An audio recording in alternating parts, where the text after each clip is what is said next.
কিছু কিছু গুনাহ আছে, এগুলোর শাস্তি আখিরাতেই হবে, দুনিয়ায় হবে না।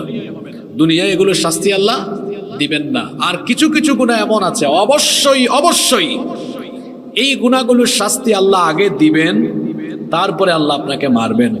এই রকমের কয়েকটি গুনাহ নিয়ে আমরা আজকে কথা বলবো ইনশাআল্লাহ। নাম্বার 1, 1 নাম্বার জুলুম। জুলুমের শাস্তি বাকি নয়, জুলুমের শাস্তি হলো নগদ। কেউ যদি জুলুম করে তাহলে ওই জালিমকে আল্লাহ তাআলা তার জুলুমের শাস্তি আগে দিবেন, তারপরে তাকে মৃত্যু দিবেন।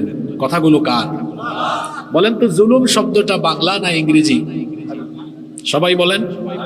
জুলুম শব্দটা হচ্ছে আরবি। এর অর্থ কি?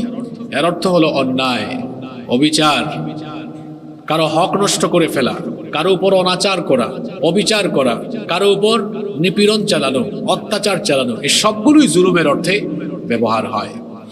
জুলুম হলো এমন এক জঘন্যতম গুনাহ, এই জুলুমে যারা লিপ্ত হবে রব্বুল আলামিন তাদেরকে দুনিয়াতে মরার আগে শাস্তি দিবেন, এরপরে আল্লাহ তাকে মৃত্যু দিবেন। দুনিয়াতে এজন্য কখনো কারো উপরে জুলুম করা যাবে না, কারণ যে কোনো ব্যক্তি যদি যে কোনো স্তরে যে কোনো রকম জুলুম করে, প্রত্যেক জালিমের জুলুম সম্পর্কে যিনি জানেন, গলার আওয়াজ বড় করে সবাই বলেন তিনি কে?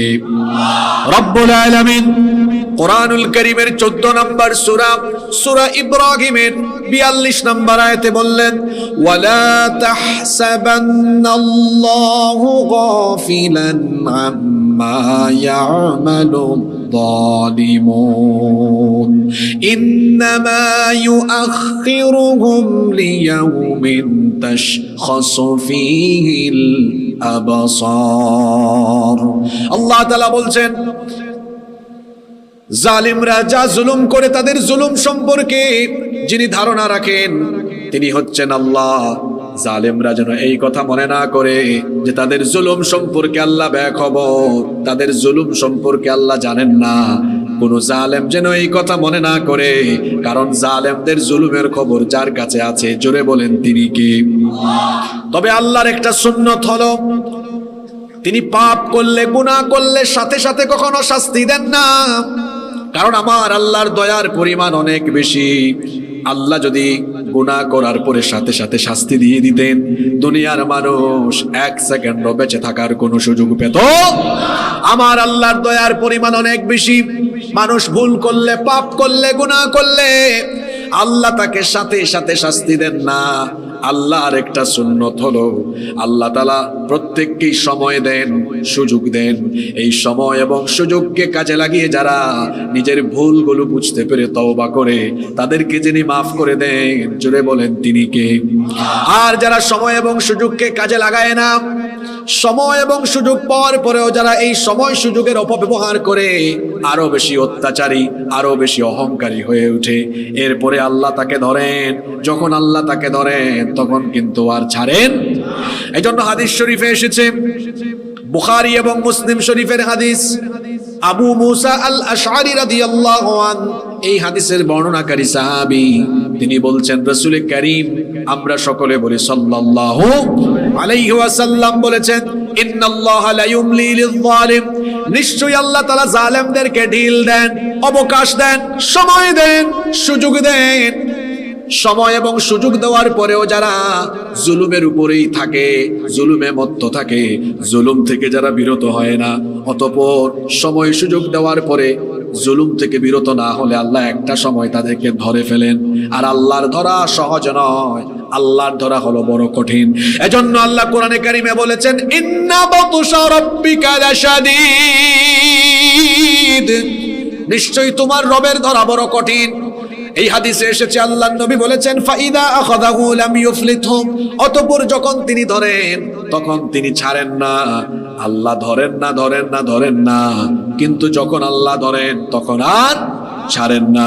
এজন্য রব্বুল আলামিন কোরআনুল কারীমের 11 নম্বর সূরা, সূরা হুদের 102 নম্বর আয়াতে বলছেন, ওয়া কাযালিকা আখযু রাব্বিকা ইয আখাযাল কুরা ওয়া হিয়া যালিমাতুন ইন্না আখযাহু আলীমুন শাদীদ।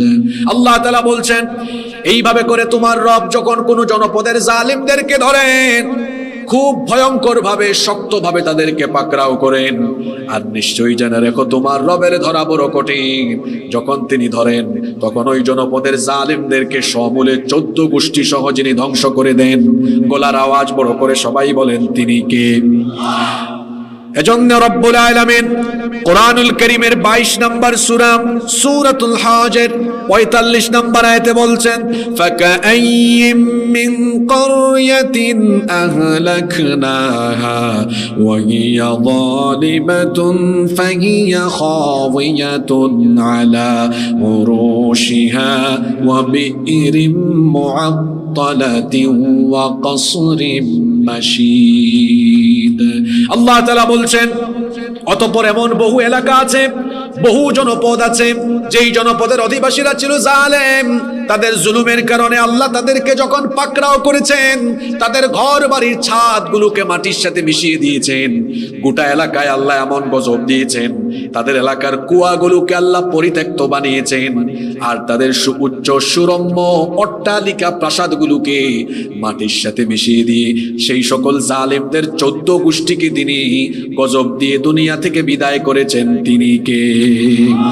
রব্বুল আলামিন কোরআনুল কারীমের 29 নম্বর সূরা সূরাতুল আনকাবুতের 40 নম্বর আয়াতে বলছেন, ফাকুল্লান আখাযনা বিযামবিহি ফামিনহুম মান আরসালনা আলাইহি হাসিবা ওয়া মিনহুম মান আখাযাতহু الصيحة ومنهم من خسفنا به الأرض ومنهم من أغرقنا وما كان الله ليظلمهم ولكن كانوا أنفسهم يظلمون।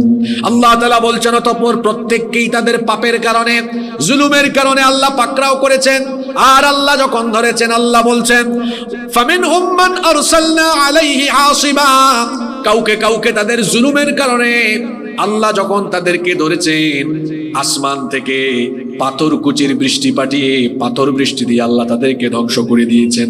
ওয়া মিনহুম মান আখাযাতহুস সাইহা, কাউকে কাউকে তাদের জুলুমের কারণে বজ্রনিনাদ এবং বিকট আওয়াজের মাধ্যমে আসমানি গজব দিয়ে আল্লাহ ধ্বংস করে দিয়েছেন। ওয়া মিনহুম মান খাসাফনা বিহিল আরদ, কাউকে কাউকে তাদের জুলুমের কারণে জমিন উল্টায় আল্লাহ মাটির সাথে মিশায় দিয়েছেন। ওয়া মিনহুম মান আগরাকনা, আবার কাউকে কাউকে তাদের জুলুম অত্যাচারের কারণে আল্লাহ যখন ধরেছেন পানিতে ডুবায়া মেরেছেন। আল্লাহ বলছেন, এই যে আমি পৃথিবীর জালেমদেরকে জুলুমের কারণে ধ্বংস করে দিয়েছি, আসলে আমি তাদের উপর জুলুম করি নাই। ওয়ামা কানাল্লাহু লিয়াযলিমাহুম, আল্লাহ তাদের উপর জুলুম করেন নাই।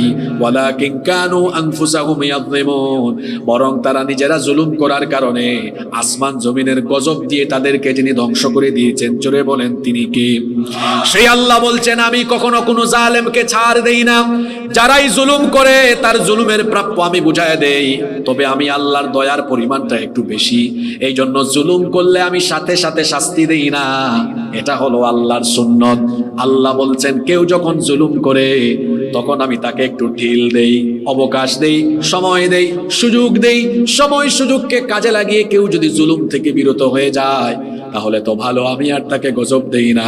কিন্তু কেউ যদি এই সময় এবং সুযোগ পাওয়ার পরে আরো বেশি অহংকারী হয়ে আরো বেশি অত্যাচার আর নির্যাতনের মাত্রা বাড়ায় দেয়, অতঃপর আমি আল্লাহ তাকে এমন সময় ধরি, পাকড়াও করি। যখন আমি তাকে ধরি, যখন আমি তাকে পাকড়াও করি, তখন ওই জালেমকে আমার হাত থেকে কেউ বাঁচাতে পারে না। আমি ধরি না, ধরি না, ধরি না, সময় দেই, সুযোগ দেই। যখন আমি ধরি, এমন করে ধরি, আমি ধরলে ক্ষমতাও চলে যায়, চেয়ারও চলে যায়, দাপট চলে যায়, আধিপত্য চলে যায়। আমি যখন ধরি অবস্থা এমন হয়, তখন দেখা যায় ক্ষমতা, দাপট, আধিপত্য, অহংকার সবকিছু ছেড়ে দেয়। আর সবকিছু ছেড়ে দিয়ে কোন রকম জানটা বাঁচায়া আল্লাহর গজবে দেখা যাবে চোরের মতো পালিয়ে যাওয়ার মতো পরিস্থিতি হয়ে যেতে পারে। আল্লাহ ধরেন না, ধরেন না, সময় দেন, সুযোগ দেন। আমি তো বারবার এই আয়াতগুলো তেলাওয়াত করে করে বলেছি, এটা আল্লাহর সুন্নত। কেউ জুলুম করলে আল্লাহ তাদের সাথে সাথে অবাজি হতা মহিদা বাইন নইব, হ্যাঁ, বাজি অক্কল বলেন, আল্লাহ সাথে সাথে শাস্তি দেন না। আল্লাহ সময় দেন, সুযোগ দেন। এই সময় সুযোগ পেয়ে যারা অহংকারী হয়, যারা অত্যাচারী হয়, আল্লাহ তখন তাদেরকে ধরেন। আর আল্লাহ যখন ধরেন তখন এমন ভাবে ধ্বংস করেন, তখন নাম নেওয়ার মতো কেউ থাকে না। আপনি দেখেন নাই আমার দেশে এক রাবেয়া বসুনি 16 বছর 17 বছর মানুষের উপরে জুলুমের পাহাড় চাপিয়ে দিয়েছে। আমরাও আপনাদেরকে বারবার বলতাম সবুর করেন, আল্লাহর কথা সত্য না মিথ্যা? জোরে বলেন সত্য না মিথ্যা? আল্লাহ সময় দেন, সুযোগ দেন, এটা আল্লাহর নিয়ম। কিন্তু আল্লাহ এক সময় ধরবেন। আল্লাহ যখন ধরেছেন অবস্থা কি হয়েছে আপনারা দেখেছেন। আজকের এই কঠিন পরিণতির জন্য তারা নিজেরাই দায়ী। কারণ এরা বহু আলেম উলামাকে জেলখানায় নিয়ে আলেমদেরকে নিপীড়ন করেছে, বহু আলেমদের চোখের পানি ঝরিয়েছে। কোরআনের পাখি আল্লামা সাঈদীকে তারা মিথ্যা মামলায় ফাঁসি দিয়েছে। এই পরিস্থিতি তাদের এমনি এমনি হয় নাই। আশ্চর্য ব্যাপার, তাদের নিজেদের বানানো ট্রাইব্যুনালে আজকে তারা নিজেরাই ফাঁসির রায় শুনে। এই গজব এসেছে কার তরফ থেকে? জোরে বলেন কার তরফ থেকে? এই ট্রাইব্যুনালে তথাকথিত মানবতা বিরোধী অপরাধের নামে যারা সারা জীবন মানবতার পক্ষে কাজ করেছেন, মিথ্যা মামলায় তাদেরকে আপনি ফাঁসি দিয়েছেন। আজকে আপনার বানানো ট্রাইব্যুনালে আপনার বিচার হয়েছে। আপনারা খুশি না বেজার? হ্যাঁ? আরো আশ্চর্যের ব্যাপার কি জানেন? সেই আদালতগুলোতে মিথ্যা মামলায় অনেককে ফাঁসির রায় দেওয়া হয়েছে। কিন্তু আপনি যাদেরকেই ফাঁসির রায় দিয়েছেন, মানুষ প্রতিবাদ জানিয়েছে। এমনকি কোরআনের পাখি আল্লামা সাঈদীকে যখন ফাঁসির রায় দেওয়া হয়েছে, এই দেশের সাথে সাথে সেই দিন শত শত মানুষ জীবন দিয়েছে। আপনার অবস্থা তো বড় করুণ। মানুষ তো দূরের কথা, একটা কুত্তাও রাস্তায় আওয়াজ দেয় নাই। কথা ঠিক না বেঠিক? কি করুণ দশা! আপনার চেলা চামুন্ডারা কোথায়? আল্লামা সাঈদীকে যখন মিথ্যা ফাঁসির রায় দেওয়া হয়েছে, দেশের শত শত মানুষ গুলির সামনে বুক পেতে জীবন দিয়েছে, শহীদ হয়েছে। কিন্তু আজ আপনার এমন কঠিন পরিস্থিতি হয়েছে, আপনার নাম উচ্চারণ করার মতো কোনো লোক এই দেশে নাই। এই গজব কার তরফ থেকে? জোরে বলেন কার তরফ থেকে? জুলুমের পরিণতি বড় ভয়াবহ, অন্ধকার। এই জুলুমে যারা নিমজ্জিত হবে তাদেরকে ভয়াবহ গজব যিনি দিবেন তিনি কি? সময় সুযোগ পেয়ে আরো অহংকারী হয়েছে, আল্লাহ ধরেছেন। আল্লাহ কোন জালিমকে শাস্তি না দিয়ে দুনিয়া থেকে বিদায় করেননি। সেই নমরুদ থেকে নিয়ে ফেরাউন থেকে নিয়ে আবু লাহাব, আবু জাহাল, উতবা, শাইবা, যুগে যুগে যারাই আল্লাহর দ্বীনের সাথে বেয়াদবি করেছে, যারা আল্লাহর দ্বীনের পথিকদের সাথে বেয়াদবি করেছে, ইসলামের সাথে বেয়াদবি করেছে, আল্লাহ প্রত্যেককেই শাস্তি দিয়েছেন, গজবে ধ্বংস করে দিয়েছেন। কিয়ামত পর্যন্ত যারাই এইভাবে করে আল্লাহর দ্বীনের উপরে, দ্বীনের পথের পথিকদের উপরে জুলুম চালাবে, তাদের পরিণতিও একই রকমের হবে। জুলুম এটা মস্ত বড় অন্যায়। এই জন্য আল্লাহর নবী বলেছেন, ইত্তাকু দাওয়াতাল মাজলুম, মজলুমের বদদুয়া থেকে তোমরা নিজেদেরকে বাঁচাও। কারণ মজলুম যখন অত্যাচারিত হয়, মজলুম যখন আর্তনাদ করে, আহাজারি করে, মজলুমের আহাজারি তখন আল্লাহ ডিরেক্ট শোনেন। কারণ মজলুম আর আল্লাহর মাঝখানে তখন কোনো পর্দা থাকে। এই জন্য খবরদার, কারো উপর জুলুম করা যাবে না। কারো উপরে আপনি যদি জুলুম করেন আর কোন মজলুমের চোখের পানি যদি বের হয়, মনে রাখবেন সেই পানি বড় ভয়ঙ্কর।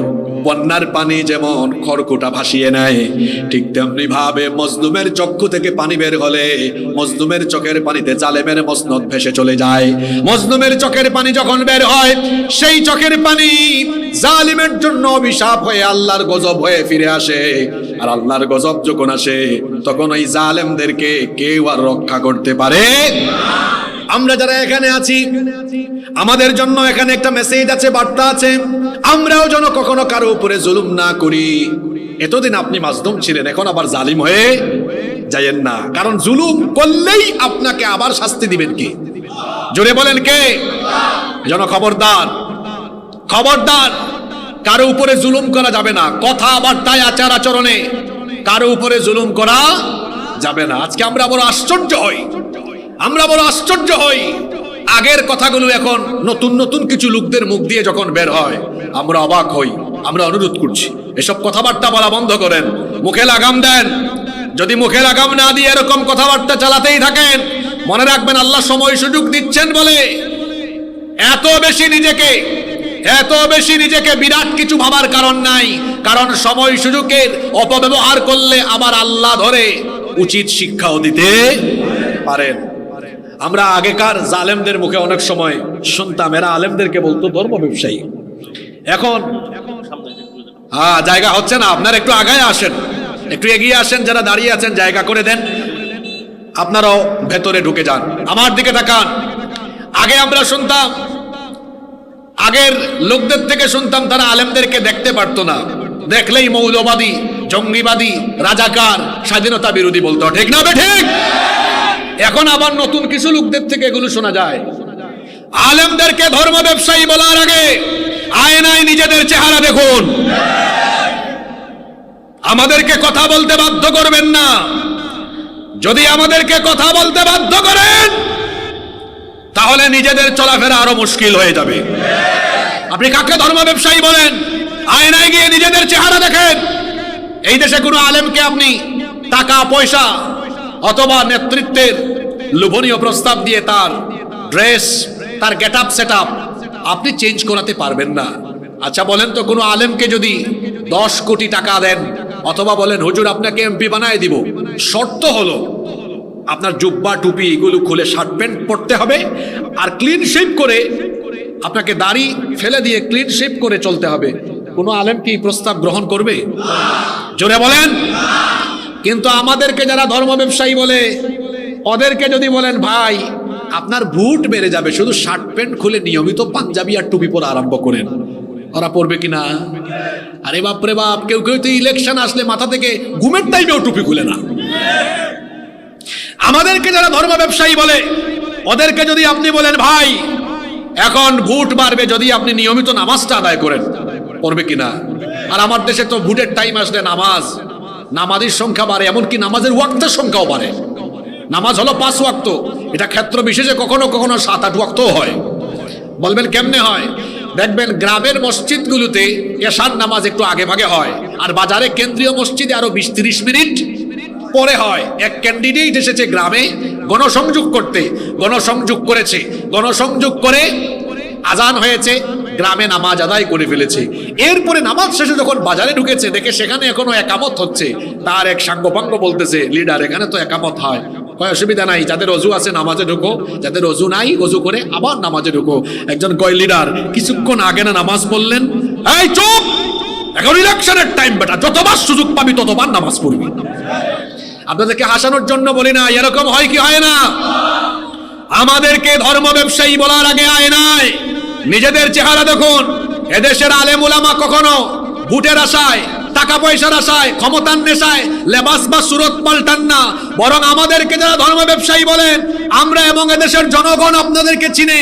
আপনারা ভোটের নেশায়, ক্ষমতার আশায় সকাল বিকাল সুরত পাল্টান। সুতরাং যারা ভোটের ক্ষমতায় আশায় সুরত পাল্টায়, গেট আপ সেট আপ পাল্টায়, তারাই প্রকৃত ধর্ম ব্যবসায়ী।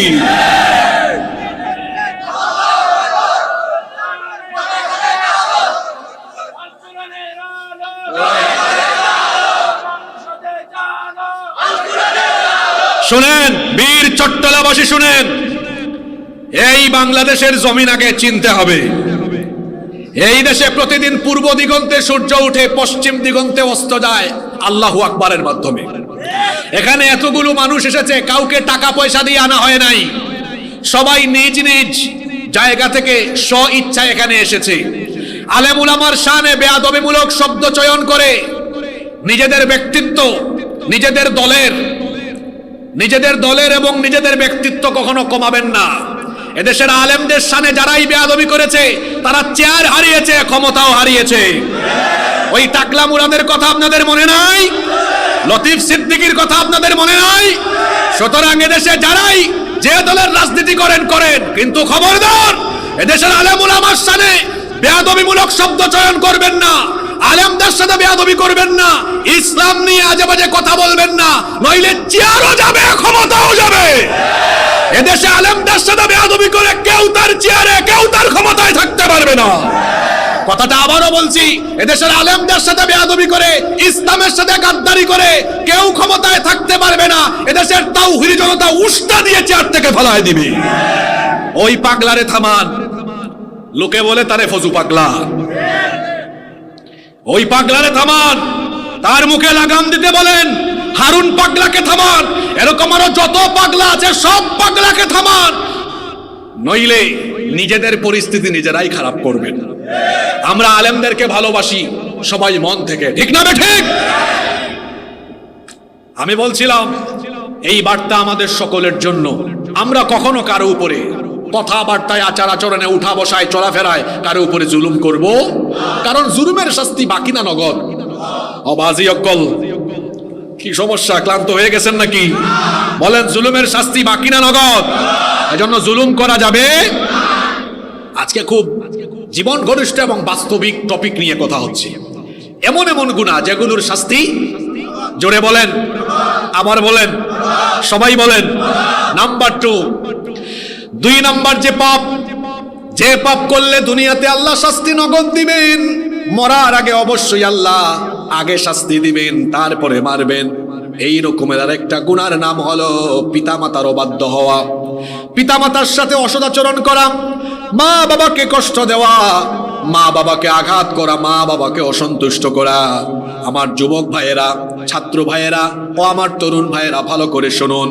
খবরদার কখনো নিজের আব্বা আম্মাকে কষ্ট দিবেন না, বাবা মায়ের মনে আঘাত দিবেন না, বাবা মাকে কষ্ট দিবেন না। কারণ মা বাবা আপনার জীবনের জন্য বড় নেয়ামত। শুনুন ভালো করে, হাদিসটা শুনুন। মুস্তাদরাকে হাকিমের ভেতরে হাদিসটি বর্ণিত হয়েছে। সাইয়্যিদিনা আনাস ইবনে মালিক রাদিয়াল্লাহু আনহু এই হাদিসের বর্ণনাকারী সাহাবী, তিনি বলছেন রাসূল করিম মহব্বতে আমার সাথে বলেন সাল্লাল্লাহু আলাইহি ওয়াসাল্লাম বলেছেন, বাবানি মুআজ্জিলানি উকুবাতুহুমা ফিদ দুনিয়া। আল্লাহর নবী বলেছেন, 2টা পাপ হলো এমন, এই 2টা পাপের দরজা দিয়ে যারা প্রবেশ করবে দুনিয়াতে তাড়াতাড়ি করে, এই 2টা পাপের জন্য যিনি শাস্তি দিবেন তিনি কে? 1 নম্বরে হচ্ছে আল বাগী, আল্লাহর সাথে সীমা লঙ্ঘন করা। 2 নম্বর হচ্ছে উকুকুল ওয়ালিদাইন, পিতামাতার অবাধ্য হওয়া, পিতামাতাকে কষ্ট দেওয়া, পিতামাতাকে আঘাত করা। ও আমার ভাইয়েরা, এজন্য পিতামাতাকে আঘাত করা যাবে না, পিতামাতাকে কষ্ট দেওয়া যাবে না। আব্বা আম্মাকে যদি কষ্ট দেন, দুনিয়ার সুখ শান্তি, রিজিক, ইজ্জত, সম্মান সব আল্লাহ কেড়ে দিবেন। অশান্তিতে আল্লাহ তাআলা জীবনটাকে ভরপুর করে দিবেন। কারণ আব্বা আম্মাকে যদি অসন্তুষ্ট করেন, আল্লাহর নবী বলেছেন, রিদার রাব্বি ফি রিদাল ওয়ালিদাইন, পিতামাতার সন্তুষ্টিতে আল্লাহ সন্তুষ্ট, ওয়া সাখাতুর রাব্বি ফি সাখাতিল ওয়ালিদাইন, পিতামাতার অসন্তুষ্টিতে আল্লাহ অসন্তুষ্ট। যে ব্যক্তি তার আব্বা আম্মাকে অসন্তুষ্ট করে দিবে, আল্লাহ তার উপর বেজার হয়ে যাবেন, আল্লাহ তার উপর নাখুশ হয়ে যাবেন। আর যে তার আব্বা আম্মাকে সন্তুষ্ট করবে, যে তার আব্বা আম্মার মুখে হাসি ফুটাবে, যে তার বাবা মাকে খুশি করে দিবে, তার উপরে যিনি খুশি হয়ে যাবেন তিনি কে? এজন্য আল্লাহর নবী বলেছেন, হুমা জান্নাতুকা, তোমার বাপ মা তোমার জন্য জান্নাত। তোমার মা বাবাকে খুশি করে ফেলো, আমি আল্লাহ তোমাকে জান্নাত দিয়ে দিব। আউ হুমা নারুকা, নবীজি বলেছেন, অথবা তোমার পিতা মাতা তোমার জন্য জাহান্নাম। পিতা মাতাকে যদি আঘাত করো, তাহলে আমি আল্লাহ তোমাকে জাহান্নামে ফেলে দিব। পিতা মাতা বড় সেনসিটিভ জায়গা। আচার আচরণের ক্ষেত্রে, কথাবার্তার ক্ষেত্রে, তাদের সাথে আচার আচরণ, কথাবার্তা, ব্যবহার কেমন হবে আমার আল্লাহ শিখিয়ে দিলেন। আল্লাহ তাআলা বলছেন, ইম্মা ইয়াবলুগান্না ইনদাকাল কিবারা আহাদুহুমা আও কিলাহুমা ফালা তাকুল লাহুমা উফফিন ওয়ালা তানহারহুমা ওয়া কুল লাহুমা কাওলান কারীমা। তোমার আব্বা আম্মা 2 জন অথবা তোমার পিতামাতার কোনো একজন, তারা যদি বার্ধক্য বয়সে চলে যায়, ফালা তাকুল লাহুমা উফ, বিরক্ত হয়ে উফ শব্দ পর্যন্ত বলো না। খবরদার, মুখে লাগাম দাও, তোমার বাবা মাকে উফ শব্দ বলো না। ওয়ালা তানহারহুমা, তোমার আব্বা আম্মাকে কখনো ধমক দিও না। ভয়েসটাকে উঁচা করে, গলার আওয়াজকে বড় করে তোমার পিতামাতার সাথে কথা বলো না, বলেছেন কে? খবরদার, সাবধান, তোমার পিতামাতাকে ধমক দিও না। চক্ষু লাল করে মোটা গলায় কথা বলো না। আমরা বললাম আল্লাহ কেমনে আমার বাবা মায়ের সাথে আমরা কথা বলবো? আল্লাহ শিখিয়ে দিলেন ওয়াকুল লাহুমা কওলান কারীমা। তোমার আব্বা আম্মার সাথে ভদ্রতার সাথে, বিনয়ের সাথে, সফট ভয়েসে, নরম স্বরে সুন্দর করে কথা বলো। তাদের সাথে কখনো উঁচা গলায় কথা বলো না। ও আমার যুবক ভাইয়েরা, ছাত্র তরুণ ভাইয়েরা শোনেন, আব্বা আম্মার শানে যদি একবার বড় গলায় কথা বলেন, উঁচা গলায় কথা বলেন, ধমক দিয়ে কথা বলেন, আর পিতামাতা যদি আপনার উপর বেজার হয়ে যায়, আপনার উপর নাখুশ হয়ে যায়, একবার যদি পিতামাতার মনে আঘাত করেন, জীবনের সকল আমল বরবাদ করে দিবেন কে? সাবধান, সতর্ক হয়ে যান। কখনো নিজের বাবা মায়ের সামনে গলার আওয়াজকে বড় করবেন না, কখনো নিজের আব্বা আম্মার সামনে বেয়াদবি করবেন না, কারণ পিতামাতা হলো সন্তানের জন্য সবচেয়ে বড় নেয়ামত। যদি কোনো ব্যক্তি তার জীবনে সম্মান চায়, ইজ্জত চায়, রিজিক চায়, দুনিয়ার জীবনে সে যদি নেয়ামত চায়, আল্লাহ নবী বলেছেন তার নেয়ামতের জায়গা হলো তার বাবা, তার নেয়ামতের জায়গা হলো তার মা। সন্তানের জন্য আসল নেয়ামত হলো তার আব্বা আম্মা, তার পিতামাতা। আল্লাহ নবী বলেছেন মান সাররাহু আইয়ুবসাতা লাহু ফি রিজকিহি আও ইউনসা লাহু ফি আতারিহি ফালইয়াসিল রাহিমা ওয়া আযামুর রাহিমি আল ওয়ালিদান। বুখারী এবং মুসলিম শরীফের হাদিস। আল্লাহ নবী বলেছেন যে ব্যক্তি দুনিয়ায় তার রিজিক বাড়াতে চায়, হায়াতের বরকত বাড়াতে চায়, দুনিয়ায় যে ব্যক্তি তার ইজ্জত, সম্মান, রিজিক, এক কথায় নেয়ামত যদি কেউ পরিপূর্ণ চায়, নবীজি বলেছেন তার উচিত হলো তার আব্বা আম্মার খেদমত করা। আব্বা আম্মার খেদমত করলে ইজ্জত, সম্মান, রিজিক কোনো কিছুর কমতি হবে না। যারা পিতামাতার খেদমত করবে, ওই সন্তানদেরকে আসমান জমিনের উভয় জায়গা থেকে যিনি নেয়ামত দিয়ে তার জীবনটাকে পরিপূর্ণ করে দিবেন, তিনি কে? ও যুবক ভাইয়েরা, দুনিয়ায় যদি রিজিক চান, সম্মান চান, টাকা পয়সা চান, এক কথায় দুনিয়ায় যদি আপনি সুখ চান, শান্তি চান, তাহলে সুখ শান্তির উৎস হলো কারা? কথা বলতে পারলেন না? জোরে বলেন কারা? আব্বা আম্মাকে আগে খুশি করতে হবে। বাবা মা খুশি তো কে খুশি? বাবা মা বেজার তো কে বেজার? হয়তো আপনাদের সামনে আল্লাহ কথা বলাবেন, জনগণের সামনে কথা বলাবেন বলে আল্লাহ এই অল্প বয়সে অনেক কিছু দেখিয়েছেন, যাতে করে আপনাদেরকে এগুলো শোনাতে পারি। আমি আমার নিজের চোখে দেখেছি, পিতা মাতার সাথে বেয়াদবির ফলে এমন পরিস্থিতি হয়েছে, এখন ভিক্ষা করেও খাইতে পারে না, এমন পরিস্থিতি আল্লাহ করে দিয়েছেন। খবরদার, পিতা মাতাকে কষ্ট দিবেন না, আব্বা আম্মার মনে আঘাত দিবেন না, জীবন অশান্তিতে ভরপুর হয়ে যাবে, জীবনে কোনোদিন শান্তি আপনি পাবেন না। অনেক ব্যাকল ছেলে আছে, তার মা বাপকে ভাগ করে। একবার এক পরিবারে পারিবারিক বৈঠক হচ্ছে, 3 ভাই একসাথে হয়েছে। বড় ভাই বলতেছে ছোট 2 ভাইকে, চলো আব্বা আম্মাকে খাওয়া দাওয়া, দেখাশোনা, চিকিৎসা করানো, আমরা এগুলো দায়িত্ব ভাগাভাগি করি, বন্টন করে নিই। বড় ভাই বলল আমি 1 মাস, মেজো ভাই তুমি 1 মাস, ছোট ভাই তুমি 1 মাস, এভাবে আমরা ভাগাভাগি করলাম। মেজো ভাই বলতেছে ভাই আমি এই বন্টন নীতিতে আপত্তি করলাম, চলেন আমরা এক কাজ করি, 4 মাস 4 মাস 4 মাস করে ভাগাভাগি করি, তাহলে 3 4 কত? 12। ছোট ভাই আপত্তি করলো, বলল আমরা এভাবে না করে, আমি চাইছিলাম আপনাদের কাছে আমার একটা আবদার, দাবি হলো আব্বা আম্মার ভরণ পোষণ, থাকা খাওয়া, লালন পালন, চিকিৎসা সব দায়িত্ব আমি একা নিতে চাই, যদি আপনারা রাজি হন, এটা আপনাদের কাছে আমার দাবি। বড় 2 ভাই তখন বলতেছে তুই তো আমাদের ছোট, এখন বড় ভাইদের কাছে তুই দাবি করছো, তোর দাবি কি আমরা ফালাইতে পারি? তোর দাবি আমরা পূরণ করলাম, কায়দা করে জবাব দিয়েছে। এই 3 জনের কথোপকথন শুনেছেন এক আঙ্কেল, এক চাচা। চাচা এসে বলতেছে ছোট ভাইকে, কি ব্যাপার ভাতিজা, তোমার অন্যান্য ভাইরা দায়িত্ব নিতে চাইলো, তুমি একা কেন দায়িত্ব নিলা? এখন তো সব খরচ তোমার একার ঘাড়ে পড়ে গেল, তুমি তো একটা বেকুবের মতো কাজ করলা, এটা তো ব্যাককলের মতো তুমি একটা কাজ করলা। কথা শোনা যাচ্ছে তো? তাইলে কথা আমরা চালাবো, মনোযোগ আছে আপনাদের? তখন ওই ছেলে বলল, চাচা আপনি রাগ করবেন না, মনে কষ্ট নিবেন না, আমি ব্যাককল নই, আপনিও ব্যাককল, আমার 2 ভাই ওরাও ব্যাককল। চাচা বলতেছে ভাতিজা তুমি এই কথা কেন বললা, আমাকে এবং তোমার ওই 2 ভাইকে ব্যাককল কেন বললা? তখন এই ভাতিজা বলতেছে চাচা হিসাব নিকাশ আপনিও বুঝেন না, আমার 2 ভাইও হিসাব নিকাশ বুঝে না। আমার বাবা মাকে খাওয়ালে, চিকিৎসা করালে, তাদের দেখাশোনা করলে আমার টাকা পয়সা কমে যাবে, কে এটা আপনাকে বলেছে? আমার বাবা মাকে দেখাশোনা করলে, চিকিৎসা করালে, বাবা মায়ের খেদমতে আমার টাকা পয়সা ব্যয় হলে আমার কমবে না, বরং আমি যদি আমার আব্বা আম্মার জন্য খরচ করি, আল্লাহ গোটা দুনিয়ার নেয়ামত আমার পায়ের তলায় ফেলাইয়া দিবে। ঠিক না? সুবহানাল্লাহ বলেন। কুরআন হাদিসের কথা তো আপনারা ঠিক বললেও ঠিক, না বললেও ঠিক। এটা তো ফজিলতের কথা বললাম, ফজিলতের কথা শুনলে বলতে হয় সুবহানাল্লাহ। তো এই ঘটনা থেকে শিক্ষা নিতে হবে। যুবক ভাইরা, আমরা কি আমাদের বাবা মাকে ভাগ করব? না, এই আওয়াজে হবে না। আমরা কি বাবা মাকে ভাগ করব? বাবা মায়ের খেদমত ভাগাভাগি করে হয় না, তাহলে কিভাবে হয়? মনে করেন আমরা তিন ভাই, বাবা মার খেদমত হবে কিভাবে? ভাগাভাগি করে নয়, প্রতিযোগিতা করে। কিভাবে? ঈদের সময় উনি আনছেন মায়ের জন্য ১৫০০ টাকার শাড়ি, আমি এটা শুনলে পরে আমি গিয়ে আনবো ২০০০ টাকা দামের শাড়ি, উনি আনবেন ২৫০০ টাকা দামের শাড়ি। আমি যদি আমার বাবার জন্য ১ কেজি আঙ্গুর আনি, উনি আনবেন ১.৫ কেজি, উনি আনবেন ২ কেজি। বাবা মায়ের খেদমত ভাগাভাগি করে হয় না, বাবা মায়ের খেদমত করতে হয় প্রতিযোগিতা করে, ঠিক কিনা? আজকে আমার সমাজে চলে কি? প্রতিযোগিতা না ভাগাভাগি? অবাজি মুখিদা হতাবাই নয়, কি চলে? ভাগাভাগি চলে। ৩ ভাই ৪ ভাই ভাগ করে, কয় তুমি ১ মাস, আমি ১ মাস, আমি ১ মাস। বিয়াক্কল ছেলে। পিতা মাতাকে ভাগাভাগি করা যায় না। আব্বা আম্মাকে দেখাশোনার ক্ষেত্রে কি করতে? জোরে বলেন। প্রতিযোগিতা কি করতে হয়? তাআওয়ানু আলাল বিররি ওয়াত তাকওয়া, সৎ কাজে, তাকওয়ার কাজে, কল্যাণকর কাজে প্রতিযোগিতা করতে হয়। বলেছেন কে? ওয়ালা তাআওয়ানু আলাল ইসমি ওয়াল উদওয়ান, পাপাচার আর সীমালঙ্ঘনের কাজে প্রতিযোগিতা করা যায় না। এজন্য এখানে আমরা যারা এসেছি, আমরা সবাই আমাদের আব্বা আম্মার খেদমতের ক্ষেত্রে প্রতিযোগিতা করব। এই যে এখানে অনেক যুবক ভাইরা আসলেন, ও আমার ভাইরা, নিজের বিবেকটাকে প্রশ্ন করুন তো, কয়দিন রাতের বেলা আপনি আপনার বাবার মাথা টিপে, হাত পা টিপে ঘুম পাড়িয়েছেন? ছোটবেলায় আপনাকে তো আপনার বাবা মা কত আদর করে ঘুম পাড়াতো। পিতা মাতাকে ঘুম পাড়াবেন রাতের বেলা। যুবক ভাইয়েরা, এই কথা কেন বললাম?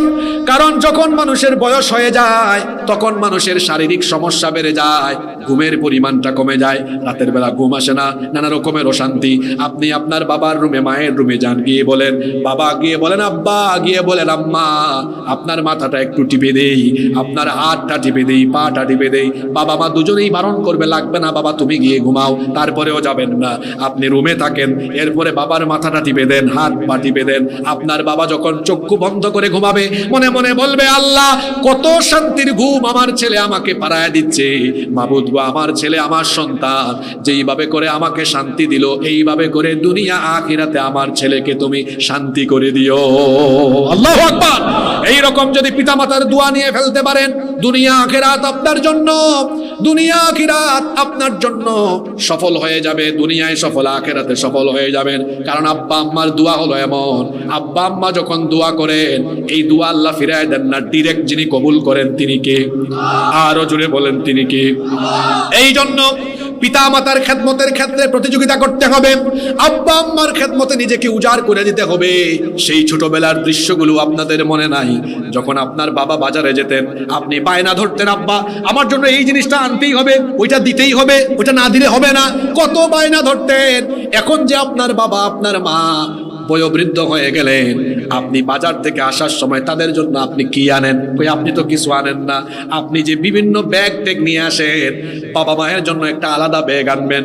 তারপরে বাবার রুমে যান, মায়ের রুমে যান, নিয়ে বলেন, আব্বা এটা আমি আলাদা করে আপনার জন্য এনেছি, আম্মা এটা আমি আপনার জন্য আলাদা করে এনেছি।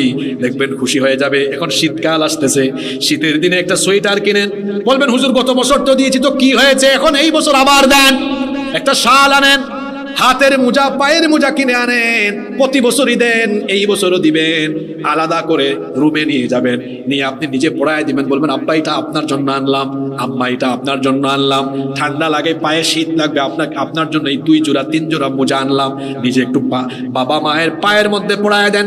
বাজার থেকে আসার সময় একটু কমলা কিনে আনেন, আনার কিনে আনেন, আপেল কিনে আনেন। ছোটবেলা তো আপনার বাবা মা আপনাকে মুখে তুলে খাওয়াই দিয়েছে, আপনি এবার মুখে তুলে খাওয়ায় দেন। দেখবেন আমি যে তরিকাগুলো বললাম, এইভাবে করে আব্বা আম্মার খেদমত করেন, একটু নিজে মুখে তুলে খাওয়ায় দেন। যদি আপনার আব্বা আম্মাকে খাওয়ানোর ফলে বাবা মা শুধু একটা বার একদিন মুচকি হাসি মারে, আল্লাহর কসম, আল্লাহর আরশ আপনার উপর খুশি হয়ে যাবে। যুবক ভাইরা, বাবা মার সাথে বেয়াদবি করা যাবে না। যদি বাবা মায়ের সাথে কারো বেয়াদবি হয়ে যায়, এটা বন্ধ করে দেন। বাবা মায়ের সাথে কারো বেয়াদবি হয়ে যায়, পা ধরে আজকে গিয়ে বাড়িতে গিয়ে মাফ চেয়ে নিতে হবে। কারণ আব্বা আম্মা যদি নাখুশ থাকে, আব্বা আম্মা যদি কোনো সন্তানের উপরে বেজার থাকে, ওই সন্তানের দুনিয়াও ধ্বংস হবে, আখিরাতও ধ্বংস হয়ে যাবে। এই জন্য আমার ভাইয়েরা, খবরদার বাবা মায়ের সাথে বেয়াদবি করা যাবে না। কারণ আল্লাহর নবী বলেছেন, কেউ যদি তার আব্বা আম্মাকে কষ্ট দেয়, বাবা মায়ের অবাধ্য হয়, এই পাপের শাস্তি নগদ না বাকি। আরো জোরে বলেন, নগদ না বাকি। আজকে বলে গেলাম, তোমার মতো সন্তান, তুমি যদি তোমার বাপকে তোমার মাকে কষ্ট দাও, তুমি না খেয়ে মরবা, তোমার জীবন অশান্তিতে ভরপুর হবে, সুখ শান্তির দেখা তুমি কোনোদিন পাবা না। সোজা কথা, সাফ কথা। যে তার বাপ মাকে কষ্ট দিবে, ওর দুনিয়া শেষ, ওর ক্যারিয়ার শেষ, ওর জীবন শেষ। অনেকে আছে নতুন বিয়ে করে বউয়ের কাছে এমন মুরিদ হয়, তারপরে এসে বলে, হুজুর আমার বাবা আমার মা আমার বউকে এটা বলে, আমার খারাপ লাগে, জুলুম করে, কি করব আমি? বাবা মায়ের ব্যাপারে কোনো অজর আপত্তি পেশ করা যাবে না। আল্লাহ তো কোরআনে বলেছেন, তোমার বাপ মা যদি কাফের হয়, মা যদি কাফেরা হয়, চুপ থাকো, সাবধান। বাবা মায়ের ব্যাপারে আওয়াজও করা যাবে না। বাবা মায়ের সাথে দুনিয়ায় ওয়াসাহিবহুমা ফিদ দুনিয়া মা'রুফা, তাদের সাথে সদাচরণ করার আদেশ দিয়েছেন কে? সবচেয়ে যিনি বেশি সংখ্যক হাদিস বর্ণনা করেছেন, আবু হুরায়রা রাদিয়াল্লাহু আনহু। তিনি এসেছেন একবার রাসূলের কাছে, এসে কান্না করতেছেন। আল্লাহর রাসূল বললেন, তুমি কাঁদো কেন? তিনি বলছেন, আমার মা আমাকে বকা দিয়েছেন, মেরেছেন। আল্লাহর নবী বললেন, তো কি হয়েছে? তোমার মা তোমাকে বকা দিয়েছেন, তোমার মা তোমাকে মেরেছেন, এখানে আমার কিচ্ছু করার নাই। আরেক সাহাবী বলেছেন, আমি তো ইসলাম গ্রহণ করেছি, আমার বাপ মা এখনো ইসলাম গ্রহণ করেন নাই, আমি কি তাদের খেদমত করব? নবীজি বলেছেন, অবশ্যই খেদমত করতে হবে। তোমার বাপ মা কাফির হলেও তাদের সাথে কোনো অভদ্র আচরণ করা যাবে। বাবা মায়ের খেদমত কত গুরুত্বপূর্ণ। এক সাহাবী এসে বলেছেন, ওগো আল্লাহর নবী, আমি আপনার সাথে জিহাদে যাব, কারণ তরবারির ছায়ার তলে জান্নাত রয়েছে। সুবহানাল্লাহ পড়বেন না? আল্লাহর রাস্তায় জীবন দিলে, শহীদ হয়ে গেলে বিনা বিচারে বিনা হিসাবে জান্নাত পাওয়া যায়। সুবহানাল্লাহ। ওগো আল্লাহর নবী, আমাকে আপনার সাথে নেন। আল্লাহর নবী বললেন, সাহাবী, হাল্লাকা মিন উম্মিন, তোমার কি মা আছে? সাহাবী বললেন, হ্যাঁ আমার তো মা আছে। নবীজি বললেন, আমার সাথে জিহাদে গিয়ে শহীদ হওয়ার দরকার নাই, বাড়ি যাও, তোমার মায়ের খেদমত করো, কারণ তোমার মায়ের পায়ের তলায় আল্লাহর জান্নাত রয়েছে। সুবহানাল্লাহ কি বাড়ি গিয়ে বলবেন নাকি? এজন্য খবরদার, খবরদার আমার যুবক তরুণ ছাত্র ভাইয়েরা, যাদের বাবা মা আছে তাদের ঘরে জান্নাত আছে। আব্বা আম্মার সাথে বেয়াদবি করা যাবে না। রাজি আছেন? ইনশাআল্লাহ। আওয়াজ এত ছোট হইল কেন? রাজি আছেন? কষ্ট হচ্ছে নাকি? মোনাজাত দিয়ে দিব নাকি? 3 নম্বর, যে পাপের শাস্তি নগদে দুনিয়ায় হবে মরার আগে। 3, কোন মুসলমানকে আপনি যদি বেইজ্জত করেন, অপমানিত করেন, মরার আগে আল্লাহ আপনাকে বেইজ্জত বানাইয়া মারবেন। এজন্য খবরদার, কারো মান সম্মান নষ্ট করা যাবে না, কারো মান সম্মান নষ্ট করা যাবে না, কাউকে অপমানের চেষ্টা করা যাবে না, কারো গোপন বিষয় তালাশ করা যাবে না। আব্দুল্লাহ ইবনে ওমর রাদিয়াল্লাহু আনহুমা, হাদিসের বর্ণনাকারী সাহাবী, তিনি বলছেন, সাইদা রাসূলুল্লাহ বলেন সাল্লাল্লাহু আলাইহি ওয়াসাল্লাম আল মিম্বার, আল্লাহর নবী আল্লাহর রাসূল একদিন মিম্বরে আরোহণ করলেন। ফানাদা বিসাউতির রাফি', আল্লাহর নবী গলার আওয়াজ বড় করে সেই দিন বক্তৃতা দিলেন। শোনেন, বক্তৃতা একটা আর্ট, কিভাবে বক্তৃতা করতে হয় শিখতে হবে নবীজির কাছ থেকে। স্বাভাবিক অবস্থায় আল্লাহর নবী বেশিরভাগ সময়ে মুচকি হেসে হেসে সুন্দর সুন্দর শব্দ চয়ন করে, খুব চমৎকার করে মিষ্টভাষী হয়ে কথা বলতেন। আবার কখনো কখনো আল্লাহর নবী রাগান্বিত হয়ে কথা বলতেন। যখন রেগে যেতেন তখন তার চেহারা মুবারক লাল হয়ে যেত। আবার আল্লাহর নবী কখনো কখনো এক কথা 3 বার বলতেন। গুরুত্বপূর্ণ কথা হলে সেই কথা নবীজি কয়বার বলতেন? আস্তে বলবেন না, জোরে বলেন, কয়বার? আবার কখনো কখনো আল্লাহর নবী বক্তৃতার সময়, কথা বলার সময় উঁচা গলায় কথা বলতেন। এই যে আপনাদের এখানে আমি বক্তব্য শুরু করলাম, কখনো তেলাওয়াত করে সফট ভয়েসে, কখনো নরম করে কথা বলি, কখনো আবার খুব উত্তেজিত হয়ে কথা বলি, কখনো খুব রাগের স্বরে কথা বলি। এটা আমার নিজস্ব স্টাইল নয়, সবগুলো স্টাইল হলো যার, তিনি মুহাম্মাদুর রাসূলুল্লাহ সাল্লাল্লাহু আলাইহি ওয়াসাল্লাম। এই যে দেখেন, এই হাদিসের বর্ণনাকারী সাহাবী বলছেন, এই হাদিসের বর্ণিত কথাগুলো বলার সময় আল্লাহর নবী কি করেছেন? ফানাদা বিসাউতির রাফি', তিনি তার সৌতকে, তার আওয়াজকে উঁচা করেছেন, বড় করে দিয়ে বলেছেন। কি বলেছেন? খেয়াল করে শুনেন, আল্লাহর নবী বলেছেন, ইয়া মাশারা মান কাদ আসলামা বিলিসানি, হে ওই সকল লোকেরা যারা মুখ দিয়ে ঈমানের ঘোষণা দিয়েছো, ওয়ালাম ইউফদিল ঈমানু ইলা কলবি, কিন্তু যাদের অন্তরে ঈমান এখনো বদ্ধমূল হয় নাই। লা তুউদুল মুসলিমিনা ওয়ালা তুগাইরুহুম, কোন মুসলমানকে কষ্ট দিও না, কাউকে শরমে ফেলে দিও না। ওয়ালা তাত্তাবিউ আওরাতিহিম, আর কারো গোপন বিষয়সমূহ তুমি তালাশ করে করে সেই গোপন বিষয়সমূহ মানুষের সামনে প্রকাশ করে দিও না। ফাইন্নাহু মান তাত্তাবা আওরাতা আখিহিল মুসলিম তাত্তাবা আল্লাহু আওরাতাহ। আল্লাহর নবী বলেছেন, যে ব্যক্তি তার কোনো ভাইয়ের গোপন বিষয় তালাশ করে করে গোপন বিষয় ফাঁস করে তার ভাইকে বেইজ্জত করে দেয়, ওই লোকটাকে বেইজ্জত করার দায়িত্ব যিনি গ্রহণ করে নেন তিনি কে? ঘুমাই গেছেন নাকি? খুব খেয়াল করে কথাগুলো শুনেন, এগুলো বাস্তবিক কথাবার্তা। যে ব্যক্তি আরেকজনের মান সম্মান নষ্ট করবে, নবীজি বলেছেন আল্লাহ ওই ব্যক্তির মান সম্মান নষ্ট করার দায়িত্ব নিয়ে নেবেন। আর আল্লাহ যখন কাউকে বেইজ্জত করার দায়িত্ব নেবেন, দুনিয়ায় কেউ কি আর তার ইজ্জত বাঁচাতে পারবে নাকি? দেখেন না, আমার দেশে ভাতের হোটেলের এক মালিক ছিল, কত আলেমদেরকে সে বেইজ্জত করেছে। ওই যে আমাদের দেশের ছোট এক হুজুর আছেন, মাওলানা রফিকুল ইসলাম, ছিলেন তো আপনারা?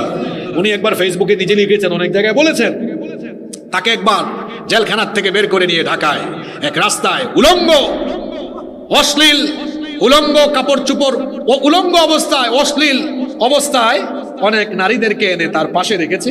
তারপরে বলেছে, হুজুর রিমান্ডে কিন্তু যা বলবো জি হুজুর করতে হবে, না বললে এই যে ফটো তুললাম সব ইন্টারনেটে ছেড়ে দিব। এই নাটক এর প্রযোজক যে ছিল, প্রডিউসার যে ছিল, হ্যাঁ, এই ওয়াজ আমার চাচারা বুঝবে না, যুবকরা একটু কথা কইও। এই ভাতের হোটেলের মালিক যে এত আলেমদেরকে বেইজ্জত করেছে, আল্লাহ তারে এমন বেইজ্জত বানিয়েছে যে একেবারে ইন্টারনেটে তার সবকিছু ভাইরাল হয়ে গেছে। কি যুবক ভাইয়েরা, ঠিক আছে কথা? আপনি কাউকে বেইজ্জত করবেন, আপনারে বেইজ্জত করার দায়িত্ব নিবেন কে? আলেমদেরকে জেলখানায় উঠান, আলেমদেরকে আদালতে কিভাবে আনা হতো ভুলে গেছেন নাকি আপনারা? ভুলে গেছেন নাকি এত তাড়াতাড়ি? গরুর দড়ির মতো দড়ি দিয়ে বেঁধে আলেমদেরকে তারপর ডান্ডা বিড়ি পরায়া আদালতে তোলা হতো। এই চিত্র দেখলে আমাদের খারাপ লাগতো কি লাগতো না? আলেমদের সাথে বেয়াদবি করেছে, আজকে ঠিক এই রকম করে না, আরো ভয়াবহ করে এদেরকে তোলা হয়। এবং ওই যে আপনি আলেমদেরকে বেইজ্জত করেছেন, আল্লাহ বেইজ্জত করেছেন কেমনে? আজকে আলেমদেরকে যারা বেইজ্জত করতো ক্ষমতার ঠেলায়, তো এমন হতো যে যখন থাকতো চেয়ারে উঠে যাইতো গিয়ারে, এখন যখন সব গেল আর তাদেরকেও যখন দড়ি দিয়ে হাত পা বেঁধে তোলা হয়, তখন মানুষ দোয়া করে না, খারাপ লাগে না। আলেমদেরকে তুললে মানুষের খারাপ লাগতো, চোখের পানি ফেলতো। আর এখন জালেমদেরকে দেখলে মানুষ চোখের পানি ফেলে না, একটু সুযোগ পেলে ছেঁড়া জুতা আর পচা ডিম মারে। আপনি আলেমদেরকে বেইজ্জত করবেন, আপনি কাউকে বেইজ্জত করবেন, আপনাকে বেইজ্জত করার দায়িত্ব নেবেন যিনি, তিনি কে? এজন্য খবরদার, কখনো কোনো মানুষের গোপন বিষয় তালাশ করবেন না। আমার দেশে তো মানুষ এই কাজে উস্তাদ। আমার দেশে প্রতিটা গ্রামে তিনটা করে পার্লামেন্ট আছে। কয়টা পার্লামেন্ট দেখেন তো আপনাদের এলাকায় মিলে কি মিলে না? এক নাম্বার পার্লামেন্ট হলো মসজিদের সামনে বৈঠকখানা। ওখানে নামাজ থেকে বের হয়ে গ্রামের কিছু লোক, ইমাম আর মুয়াজ্জিন সাহেব কি করলো বা এলাকায় কি হইলো, এই আকাদমা লোকগুলো বৈঠকখানায় বসে বসে বিভিন্ন বিষয়ে আলোচনা সমালোচনা করে। আপনাদের এলাকায় এগুলো নাই। দুই নম্বর পার্লামেন্ট হলো প্রতিটা এলাকার চায়ের টঙের দোকান। ওই চায়ের দোকানের চা বিক্রেতা হলো স্পিকার। সে চায়ের কাপে চিনি লারা মারে, চায়ের কাপে চিনি লারা মারে, আর চা খুললে এসে চায়ের কাপে চুমুক দিয়ে সাংসদের ভূমিকায় অবতীর্ণ হয়ে তারা গোটা এলাকায় কি হলো না এগুলো নিয়ে তারা বিভিন্ন ধরনের কথাবার্তা বলে। আরেকটা পার্লামেন্ট হলো সংরক্ষিত নারীদের। এটা হলো বিভিন্ন এলাকায় পুকুর আছে, অনেক এলাকায় থেকে পুষ্কুনি বলে। এই পুকুরে যখন বিভিন্ন ঘরের বা বিভিন্ন বাড়ির নারীরা গিয়ে থালা বাসন ঘষা মাজা করে, সেখানে কথায় আছে না, 2-3 নারী একসাথে হইলে খবর আছে। এমনকি মাহফিলে যদি মহিলা প্যান্ডেল থাকে, সেখানে আমাদের ওয়াজ আর কি চলে, উনাদের মধ্যেই এত বক্তা, ওই ওয়াজই শেষ হয় না। তাই যাই হোক, আমাদের দেশের নারীরা কিন্তু ভালো আছে, এটাও বলতে হবে। আমাদের দেশের নারীরা ভালো না? অবশ্যই ভালো। আমাদের মা বোনদের অনেক ডেডিকেশন আছে আমাদের পরিবারগুলোতে। তো যেই কথা বলছিলাম, গীবতের কিছু স্থানের কথা বললাম, যেখানে গীবত, সমালোচনা, মানুষের গোপন বিষয় তালাশ করে কথা বলা, এই সকল জায়গাগুলোতে কম হয় না বেশি হয়? জোরে বলেন, কম হয় না বেশি হয়? খবরদার, আপনার কোনো মুসলমান ভাইয়ের গোপন বিষয় তালাশ করতে যে নিজেকে আপনি ধ্বংস করে ফেলবেন না। ভুল তো মানুষেরই হয়। আপনি যদি কোনো মানুষের ভুল দেখেন, তাহলে আপনি নিজেকে আয়নার মতো বানিয়ে ফেলবেন। আয়না হলো এমন আয়নার সামনে দাঁড়ালে আপনার কোনো জায়গায় সমস্যা থাকলে আয়না সেটা বলে দেয়। এক মুমিন হলো আরেক মুমিনের জন্য আয়না স্বরূপ। আপনি যদি আপনার কোনো ভাইয়ের মধ্যে ভুল ত্রুটি কিংবা অসঙ্গতি দেখেন, তাকে অপমান না করে, মানুষের সামনে বেইজ্জত না করে, তাকে ডেকে নীরবে আপনি সংশোধন করে দেন। এই ভাইটা যদি সংশোধন হয়ে যায় তো ভালো। মানুষের গোপন বিষয়গুলো বলে বেড়াবেন না, কাউকে বেইজ্জত করবেন না, বরং তার বিপরীতে একটা ভালো আমল করবেন। কারো গোপন বিষয় দেখেছেন, কারো মধ্যে ভুল ত্রুটি দেখেছেন, সেটা গোপন রেখে দেন, মানুষকে বলে বেড়াবেন না। যদি আমলটা করতে পারেন, ছোট্টই আমল কিয়ামতের দিন আপনার জন্য নাজাতের ওসিলা হয়ে যেতে পারে। কারণ মুসলিম শরীফে হাদিস এসেছে, আল্লাহর নবী বলেছেন, লা ইয়াসতুরু আবদুন আবদান ফিদ দুনিয়া ইল্লা সাতারাহুল্লাহু ইয়াউমাল কিয়ামাহ। আল্লাহর নবী বলেছেন, যে ব্যক্তি তার আরেক ভাইয়ের দোষ ত্রুটি গোপন রাখবে, কিয়ামতের দিন আল্লাহ তাআলা ওই ব্যক্তির আমলনামায় থাকা দোষ ত্রুটিগুলো গোপন রেখে আল্লাহ তাকে জান্নাত দিয়ে দিবে। আপনি একজন মানুষের ভুল ত্রুটি দেখলেন, এটা বলে বেড়াইয়া তাকে বেইজ্জত করলেন না, তাকে গিয়ে সংশোধন করে দিলেন। কিয়ামতের দিন আল্লাহ বলবেন, বান্দা এদিকে আসো, তোমার আমলনামায় অনেক ভুল আছে, যাও, এগুলো আমি দেখলাম না, আজকে গোপন রাখলাম, কেউ জানবে না, তুমি আমার জান্নাতে দৌড় মারো। সুবহানাল্লাহ পড়বেন না? এখন এই ওয়াজ আপনাদেরকে কি করতাম? বলেন? এখন দোষ ত্রুটি বলে বেড়ানোতে আমজনতার চাইতে হুজুররা পাক্কা উস্তাদ, ঠিক না বেঠিক? এক হুজুর আরেক হুজুরের বিরুদ্ধে কথা বলতেছে, 1.5-2 ঘন্টা ওয়াজ করবে, কুরআন হাদিসের কথা বলতে বলতে শেষ হয় না, গলা ব্যথা হয়ে যায়। আর উনি 1.5 ঘন্টা 2 ঘন্টার মধ্যে 1 ঘন্টা খালি মানুষের বদনাম করে, অমুক ভালো না তো তমুক ভালো, অমুক খারাপ না তো তমুক খারাপ। এইরকম কিছু আলেম আছে না নাই? এই বাংলাদেশের মানুষ আলেমদের মধ্যে রেষারেষি, বিভেদ, দূরত্ব দেখতে চায় না। বাংলাদেশের মানুষ সব আলেমদেরকে এক কাতারে দেখতে চায়। বড় আশ্চর্য হই আমরা হুজুরদের এই ঠেলাঠেলি দেখলে। আমাদের মধ্যে মৌলিক কোনো বিষয়ে ভেজাল নাই, তো আমরা কেন এক হয়ে যেতে পারি না? আল্লাহর দ্বীনের জন্য আমরা তো চাইলে এক হয়ে যেতে পারি। আর আমরা যদি এক হয়ে যেতে পারতাম, বাংলাদেশের চিত্র বদলে যেত। এই যে 3-4 দিন আগে ঢাকায় সোহরাওয়ার্দী উদ্যানে একটা মহাসমাবেশ হয়েছে, আপনারা জানেন কিনা, দেখছেন কিনা? সেখানে দাবি কি ছিল? হ্যাঁ, কাদিয়ানীরা অমুসলিম পরিচয়ে, তারা এই দেশে যে থাকবে না, চলে যাবে, বিষয়টা এমন নয়। তারা এই দেশে থাকবে, কিন্তু মুসলমান পরিচয়ে না। কি পরিচয়ে? অমুসলিম পরিচয়ে তারা থাকবে। এখন এটার জন্য আলেমরা কি করলেন? আমার দিকে তাকান। তাদের দাবির সাথে আমি একমত, কিন্তু সিস্টেমের সাথে আমি 100% দ্বিমত। কথা বুঝছেন? কথাটা আবার রিপিট করছি। আলেমদের দাবির সাথে আমি একমত, কিন্তু সিস্টেমের সাথে আমি, বলবেন হুজুর দাবির সাথে একমত, সিস্টেমের সাথে দ্বিমত, এটা আবার কেমন কথা? কাদিয়ানীরা ও মুসলিম কাফের, এই দাবিতে আমি একমত, কিন্তু তারা যে তরিকায় দাবি জানায় এটাতে আমি 100% দ্বিমত। এটা কোরআনের সাথে বিপরীত, এই জন্য আমি দ্বিমত। আমার কথায় অনেকে বেজার হতে পারেন, হইলে হোক, কিন্তু এটা বলতে হবে আমাকে। আপনারাই বলেন, আল্লাহ তাআলা কোরআনে যত জায়গায় ইসলামের বিধিনিষেধ, সৎ কাজ এবং অসৎ কাজের ব্যাপারে বলেছেন, সেখানে কি আল্লাহ অনুরোধের কথা বলেছেন না আদেশের কথা বলেছেন? কথা বলেন না কেন? সৎ কাজের কি দাও, অসৎ কাজে, এখানে আলেমরা সাক্ষী আছেন, সব জায়গায় আল্লাহ আমরের সিগা ব্যবহার করেছেন। আল্লাহ বলেছেন দ্বীনের বিষয়গুলো হবে আদেশের, নিষেধের। আমরা কি করলাম? 54 বছর ধরে বিভিন্ন দল আর ব্যক্তি ক্ষমতায় আসে আর যায়, যে যখন আসে তারে গিয়ে আমরা দাবি জানাই, অনুরোধ করি। মনে করেন ওনারা আসছে ক্ষমতা, অনুরোধ করলাম কাদিয়ানীদেরকে আপনারা অমুসলিম ঘোষণা করেন। আমাদের আলেমরা ব্যক্তিত্ব হারিয়ে ফেলেছেন, গায়রত হারিয়ে ফেলেছেন। তারা নিজেরা লম্বা দাড়ি রেখে, লম্বা জুব্বা পরে, তারা যখন ক্লিন সেই বলা লোকদের কাছে গিয়ে দাবি জানান, সেই সকল লোকদের পিছনে ঘুরেন, তখন আমাদের বড় লজ্জা লাগে। কারণ আমাদের পিতৃপুরুষরা কারো কাছে গিয়ে ধরনা দিতেন না, ব্যক্তিত্ব নিয়ে চলাফেরা করতেন, তাদের দরজায়, তাদের দুয়ারে দুয়ারে আসতো, তারা কারো কাছে যেতেন না। আমরা গায়রত হারিয়ে ফেলেছি, ব্যক্তিত্ব হারিয়ে ফেলেছি আমরা। আল্লাহ রসুল ইসলামকে আদেশের জায়গায় নিয়ে গিয়েছেন। 10 বছর মদিনার রাষ্ট্রকে তিনি পরিচালনা করেছেন। আমি এখানে ওয়াজ করে সুদ ঘুষ কি বন্ধ করে দিতে পারবো? কথা বলেন না কেন? পারবো।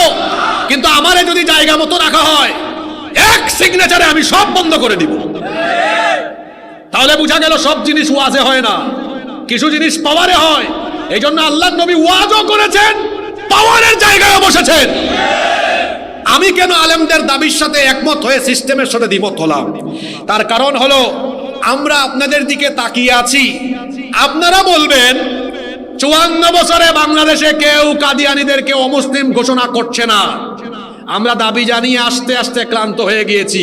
হে দেশের জনগণ, হে দেশের মুসলমান, তাকাও আমাদের দিকে। সব আলেমরা আজকে এক স্টেজে আমরা এসেছি, আমরা একত্রিত হয়ে গেলাম। এই বাংলাদেশের দায়িত্ব এবার আমাদের হাতে তুলে দাও। আমরা আবার কারো কাছে অনুরোধ করব না যে এদেরকে কাফের ঘোষণা করার অনুরোধ করছি, এটা নয়, বরং আমরা এবার আইন প্রণয়নের জায়গায় গিয়ে আমরা আইন করে তাদেরকে অমুসলিম ঘোষণা করে দিব। হওয়ার কথা কি আর হয় কি দেখছেন কারবার? আমরা তো চাই আলেমরা বলবেন আমরা এক হয়ে গিয়েছি। 54 বছর ধরে আমার দেশের উপরে যে পরিমাণ দুর্নীতি, চুরি, ডাকাতি, জুলুম চলছে, আমার এই জাতিকে, আমার এই মাতৃভূমিকে চুরি, ডাকাতি, দুর্নীতি থেকে বের করে আমার এই জাতিকে স্বনির্ভর সমৃদ্ধ একটি জাতি বানানোর জন্য আলেমদের বলা উচিত ছিল আমরা এক হয়ে গেলাম। এক হয়ে আমরা চাই মসজিদ মাদ্রাসার পাশাপাশি এই দেশের রাষ্ট্রকেও আমরা আলেমরা পরিচালনা করব। পাবলিক জনগণ এটা চাই কি চায় না? এদেশের দায়িত্ব আলেমদের হাতে চলে যাক। আপনারা চান কি চান না? 54 বছর তো বহুত কিছু দেখছেন আপনারা। কি কথা কয় আমরা সুযোগ পেলে ক্ষুধা মুক্ত দেশ গঠন করব, আর হে সুযোগ পাইলে 5 বছরে তার নিজের ক্ষুধা মিটাইতে পারে না। হে বুঝি মানুষের ক্ষুধা মিটাবে। এজন্য আমি যুবক তরুণদেরকে বলছি, যে তরুণ, যে যুবকেরা নতুন বাংলাদেশ বিনির্মাণ করেছে, এই তরুণ, এই যুবকরা আলেম উলামাকে সঙ্গে নিয়ে আগামীর বাংলাদেশ বিনির্মাণ করতে হবে। আলেমদের হাতে এই দেশ নিরাপদ, ঠিক না ঠিক? এই জন্য আমরা এই দেশটাকে আলেমদের হাতে সুপর্দ করতে চাই কি চাই না? এই আওয়াজে হবে না, চাই কি চাই না? কারা কারা চান দুই হাত তুলে আল্লাহকে দেখান।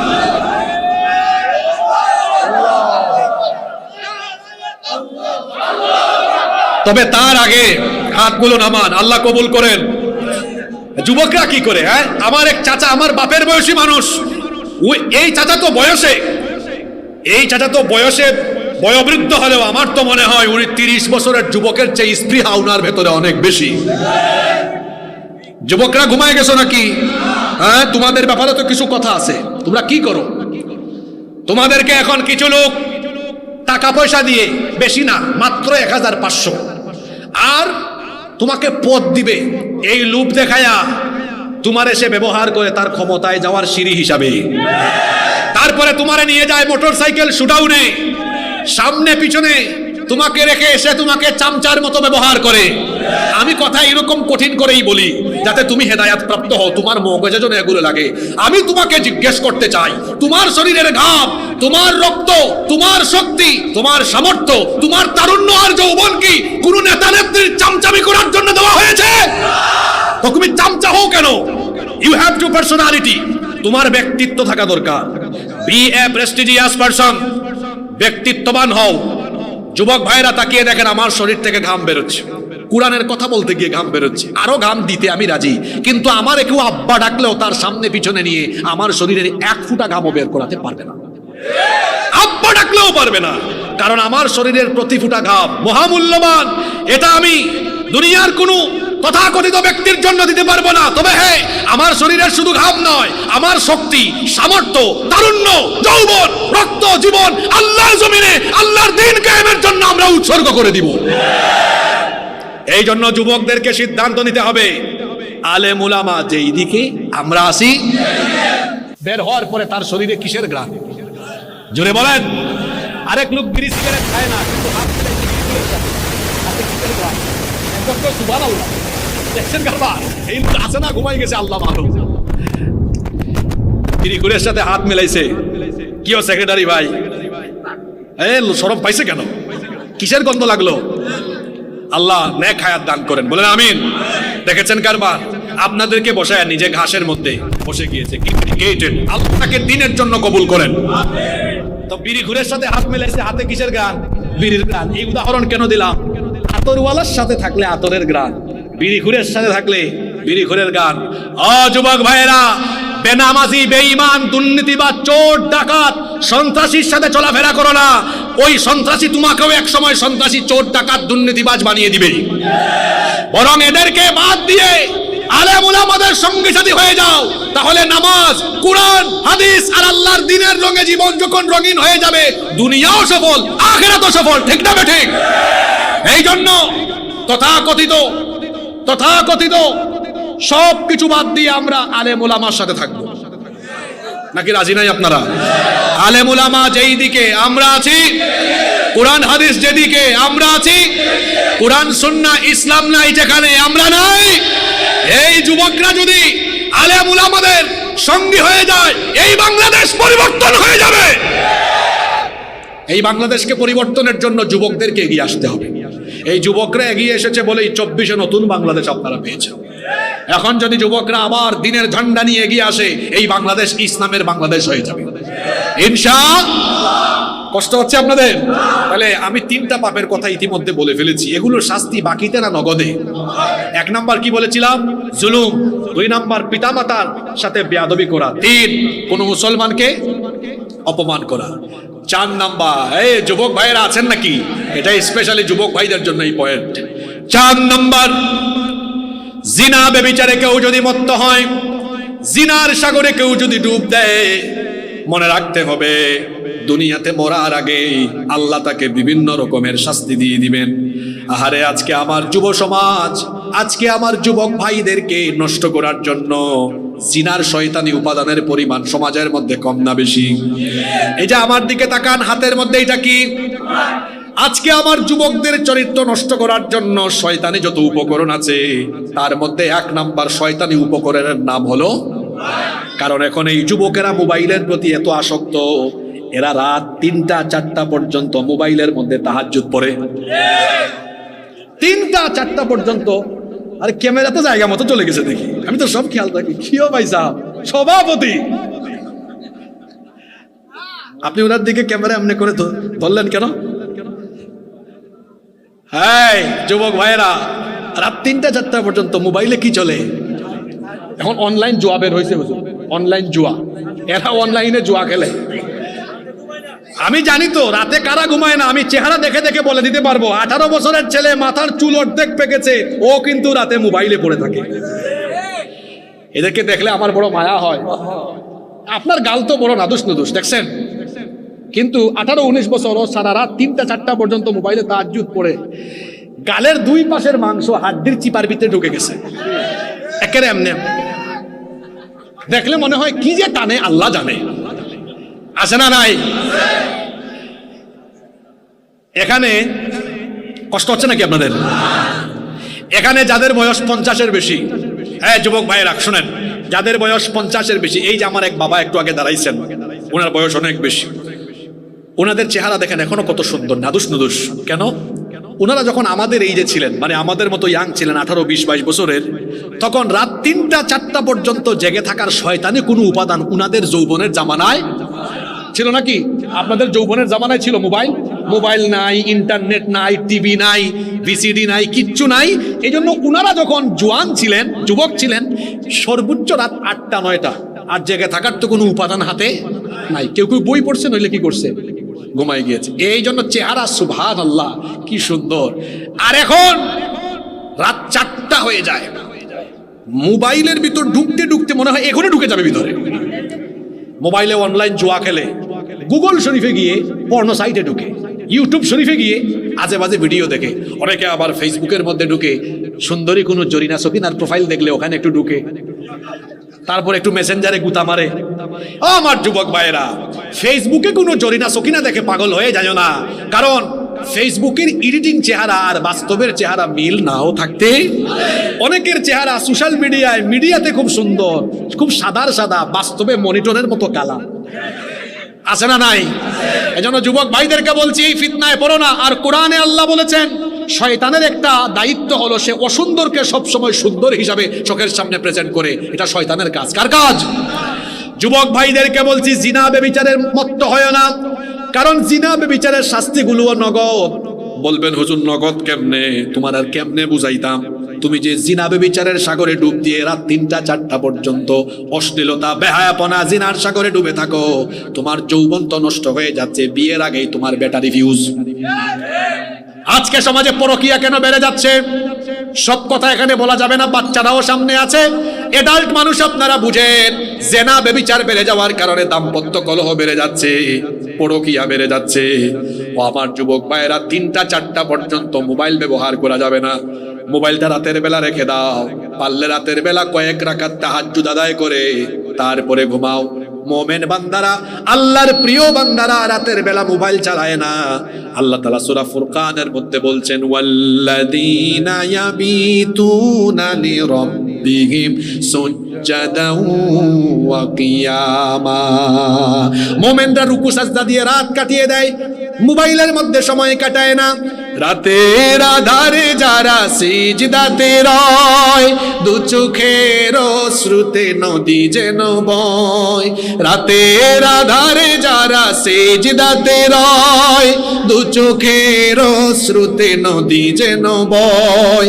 ছলনার হাত ছানি যত আসুক, পেছনে ফিরেও তাকায় না।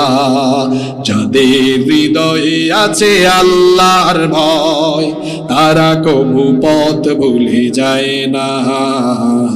আল্লাহর প্রেম ছাড়াই দুনিয়ায় কারো কাছে কোনো কিছু চায় না। জিনা ব্যভিচারের ফলে আজকে গোটা পৃথিবীব্যাপী আল্লাহর গজব, এইডস চলে এসেছে। জিনা ব্যভিচারের ফলে অনেক যৌন রোগ বের হয়েছে, যেগুলোর কোনো চিকিৎসাও নাই। ও যুবক ভাইয়েরা, জিনা ব্যভিচারে নিজেকে ডুবিয়ে ফেলো না। রাতের বেলা তাড়াতাড়ি ঘুমাও। মাইগ্রেনের সমস্যা, বয়স হয় নাই 22-23, দিনের বেলা হাঁটে জিমাইন্না মুরগির মতো। এটা তো পাহাড়ি এলাকা, এখানে বনমুরুগ আছে না, মানে পাহাড়ে মুরুগ আছে না। যুবকরা পাহাড়ি মুরুগের মতো টাইট ফিট শক্ত এনা হবে, এমন দুর্বল, ঠেলা মারলে পড়ে যায়। এই জন্য বলছি বিয়ের আগে ব্যাটারি ফিউজ। খবরদার, আমি ছাত্র ভাইদেরকে বলছি, এখন যে কথাগুলো বলছি বাস্তব এগুলো। 24 ঘন্টার মধ্যে 18 ঘন্টা মোবাইল চালায়। মোবাইলে এত কি আছে? পড়াশোনায়, পড়ালেখায়, জ্ঞান গবেষণায়, আল্লাহর ইবাদতে যদি এই সময়গুলো দিতাম, নিজের জীবনটা বদলে যেত। ঠিক না বেঠিক? যুবক ভাইয়েরা, রাতের বেলা মোবাইল ফোন হাতে নিয়ে ইন্টারনেট আর মোবাইলের অপব্যবহার করে আজে বাজে ভিডিও দেখো না। মহব্বত করে বুঝায় যাচ্ছি, ভাই রে ভাই, এই যে অশ্লীল ভিডিও দেখো, আজে বাজে ভিডিও দেখে কাপড় চুপড় পর্যন্ত নাপাক বানায়া রাতের বেলা নাপাক কাপড়ে ঘুমায় যাও। আমার বাবারা ভাইয়েরা বলেন তো, নাপাক লোকটার সাথে ফেরেশতা থাকে না শয়তান থাকে? এই যে আজে বাজে ভিডিও দেখতে দেখতে, আজে বাজে কাজ করতে করতে নাপাক অবস্থায় ঘুমিয়ে গেলেন, নাপাক অবস্থায় মরণ হতে পারে কি পারে না? আল্লাহর নবী বলেছেন, ইউবাসু কুল্লু আবদিন আলা মা মাতা আলাইহি। মানুষ যে অবস্থায় মারা যাবে, ওই অবস্থায় হাসরের ময়দানে তাকে যিনি উঠাবেন, জুড়ে বলেন তিনি কে? তো যে ব্যক্তি নাপাক হয়ে মরবে, কিয়ামতে তার হাসর হবে পাক ব্যক্তিদের সাথে না নাপাকের সাথে। খবরদার, নাপাক অবস্থায় থাকবেন না, নাপাক অবস্থায় চলাফেরা করবেন না। রাতের বেলা জিনা ব্যভিচারের সাগরে ডুব দিয়ে ঘুমাবেন না, বরং রাতের বেলা কয়েক রাকাত তাহাজ্জুদ পড়ে ঘুমাবেন। যুবক ভাইয়েরা, এটাই হলো তাহাজ্জুদের সময়, এটাই হলো নামাজের সময়, এটাই হলো চরিত্র গঠনের সময়। এখানে হাজীপাড়া সিরাত কমিটিতে থাকা প্রত্যেকটা যুবককে আমি বলবো, এই এলাকার সকল যুবকদেরকে বলবো, আজকে থেকে আমরা নিজেদের মধ্যে একটা আমল সেট করে ফেলবো। সেটা হলো প্রত্যেকই আমরা রাতে ঘুমানোর সময়, অথবা যদি আমাদের অভ্যাস থাকে, ফজরের কমপক্ষে 1 ঘন্টা আগে উঠে আল্লাহকে তাহাজ্জুদের মাধ্যমে কয়েকটা সাজদা দিব। রাজি আছেন? আরো জোরে বলেন, রাজি আছেন তো? আল্লাহ সবাইকে তৌফিক দেন, বলেন আমিন। এই তাহাজ্জুদের নামাজ বান্দাকে একেবারে আল্লাহর কাছাকাছি করে দেয়, আল্লাহর নৈকট্যশীল বান্দায় পরিগণিত করে দেয়। যুবক ভাইদেরকে বলবো, এই যৌবনের বয়সে জেনা ব্যভিচার করে নিজের যৌবনটাকে নষ্ট করে দেওয়া যাবে না। আল্লাহর নবী বলেছেন, সবচেয়ে বেশি সংখ্যক হাদিস বর্ণনাকারী সাহাবী আবু হুরায়রা রাদিয়াল্লাহু আনহু হাদিসটি বর্ণনা করেছেন। তিনি বলেছেন, আল্লাহর রাসূল বলেছেন, ইদা জানার রাজুলু, যখন কোনো ব্যক্তি, কোনো লোক জিনা করে, খারাজা মিনহুল ঈমান, তার অন্তর থেকে ঈমান বের হয়ে যায়, কানা আলাইহি কাদুল্লাহ, তার অন্তর থেকে ঈমানটা বের হয়ে মাথার উপরে মেঘের খণ্ডের মতো ভাসতে থাকে। যদি সে জিনা ব্যভিচার থেকে বিরত হয় তাহলে তার ঈমান আবার দিলের ভেতরে গিয়ে ঢুকে, আর যদি জিনার উপর চলতে থাকে তাহলে তার অন্তর থেকে ঈমান চলে যায়। যার অন্তরে ঈমান থাকে না সে হয়ে যায় বেঈমান। তার মানে জিনা ব্যভিচারে মত্ত থাকলে মানুষ একটা সময় বেঈমান হয়ে যায়। এজন্য আমার যুবক ভাইদেরকে বলবো, জিনা ব্যভিচারে মত্ত হওয়া যাবে না। বিয়ের আগ পর্যন্ত নিজের যৌবনটাকে হেফাজত করতে হবে। আল্লাহর নবী বলেছেন, যে যুবক আল্লাহকে ভয় করে তার যৌবনের হেফাজত করবে, কিয়ামতের দিন আমি রাসূল নিজে আদমানু লাহুল জান্নাহ, আমি রাসূল নিজে তার জন্য জান্নাতের জিম্মাদার হয়ে যাব। আল্লাহর নবী তাকে সাথে নিয়ে জান্নাতে যাবেন। সুবহানাল্লাহ পড়বেন না? এজন্য যুবক ভাইদের চরিত্র হবে নবীদের চরিত্রের মতো, সাহাবীদের চরিত্রের মতো। আমরা মোবাইল ফোন হাতে নিয়ে আজে বাজে ভিডিও দেখব না। আমরা রাস্তাঘাটে চললে কোনো নারীকে ইফটিজিং করব না, কোনো মেয়েকে ডিস্টার্ব করব না, কোনো আজে বাজে জিনিস আমরা দেখব না। কারণ আমাদের চোখের খেয়ানতের খবর যার কাছে আছে তিনি কে? আরো জোরে বলেন, তিনি কে? আল্লাহ সবাইকে জিনা থেকে বাঁচান, বলেন আমিন। কষ্ট হয়ে যাচ্ছে আপনাদের, তাই না? 5 নাম্বার এটা বলে আমরা তারপরে মোনাজাতের দিকে আগাবো ইনশাআল্লাহ। 5 নাম্বার গুনাহ যেটার শাস্তি আল্লাহ নগদে দিবেন, সেটা হলো হারাম খাওয়া। অবৈধ পন্থায়, হারাম পন্থায়, হারাম উপায়ে উপার্জন করে খাওয়া। সুদ খাওয়া, ঘুষ খাওয়া, দুর্নীতি করা, চুরি করা, ডাকাতি করা, এক কথায় অবৈধভাবে, অবৈধ পন্থায়, হারাম ভাবে উপার্জন করা। যে ব্যক্তি হারাম খায়, এই হারামখোরকে দুনিয়াতে নগদে যিনি শাস্তি দিবেন তিনি কি? হারামখোরের 1 নাম্বার শাস্তি হলো, হারামখোরের একটা সাজদা, 1 রাকাত নামাজ, একটা দোয়াও আল্লাহর দরবারে কবুল হয় না। কারণ আমার আল্লাহ পবিত্র। বুখারী শরীফের হাদিস, আল্লাহর নবী বলেছেন, ইন্নাল্লাহা তাইয়্যিব লা ইয়াকবালু ইল্লা তাইয়্যিবা। নিশ্চয়ই আল্লাহ পবিত্র, পবিত্র ছাড়া তিনি কোনো জিনিস গ্রহণ করেন না। যারা হারাম খায়, এই হারামখোরের কোনো দোয়া, ইবাদত বন্দেগী আল্লাহর কাছে পৌঁছায় না, কবুল হয় না। কারণ ইবাদত এবং দোয়া কবুলের পূর্ব শর্ত হলো কি? খাওয়া। আসতে বলবেন না, সবাই জোরে বলেন, কি খাওয়া? হারামখোর সে যদি হারাম খায়, তার শরীরের রক্ত মাংস এগুলো হারাম হয়ে যায়। আর এই হারাম শরীর কোনোদিনও আল্লাহর জান্নাতে ঢুকতে পারবে না। হারামখোরের 1 নম্বর শাস্তি হলো, দুনিয়ার সব ইবাদত বাতিল হয়ে যাবে, একটাও কবুল হবে না। হারামখোরের দুনিয়াবি 2 নম্বর শাস্তি হলো, হারামখোর কখনো তার জীবনে আরাম পাবে। মনে রাখবেন এই স্লোগানটা, মনে রাখবেন, হারামের মধ্যে কোনো আরাম। হারামখোররা আরাম পাবে না, এমনকি সম্পদও ভোগ করতে পারবে না। এই সমাজে কি আপনারা 2 চোখ মেলে দেখেন না? হারামখোররা সম্পদ অর্জন করে কিন্তু উপভোগ করতে পারে, সব ফেলে চলে যেতে হয়, কিংবা থাকলেও ভোগ করতে পারে না। আল্লাহ এমন এমন বিপদ আপদ দেন, এমন এমন রোগ বালাই দেন। বহু হারামখোরকে দেখেছি, তার সামনে হরেক রকমের খাবার, বিভিন্ন আইটেমের খাবার, কিন্তু খাইতে পারে না। বললাম খান না কেন? কই মুখের মধ্যে রুচি নাই, জিহ্বায় সমস্যা। এই খাবারগুলো রিক্সাওয়ালারে দিয়ে দেখেন, 10 মিনিট পরে টেবিলে কোনো খাবারও থাকবে। রিক্সাওয়ালার মুখে এত রুচি, আর এর মুখে রুচি নাই কেন? কারণ রিক্সাওয়ালা ভাই পেডেল মেরে মেরে হালাল উপায়ে পয়সা উপার্জন করে, আর এই লোক বড় অফিসার, বড় অফিসে বসেছে, ঘুষ ছাড়া একটা ফাইলও হাঁটায় না। এমন ঘুষখোর আমার সোনার বাংলাদেশে নাই। একটু সুযোগ পেলে চুরি করে, টেন্ডারবাজি করে, ডাকাতি করে বহু মানুষের মুখের খাবার কেড়ে নিয়ে এসে সম্পদশালী হয়েছে। এই জন্য আল্লাহ ওই হারামখোরের জিহ্বার স্বাদ কেড়ে নিয়েছেন। দেখেন না, অনেক হারামখোর খাইতে পারে না? আপনার দেখেন না, আছে না এরকম, আছে না নাই?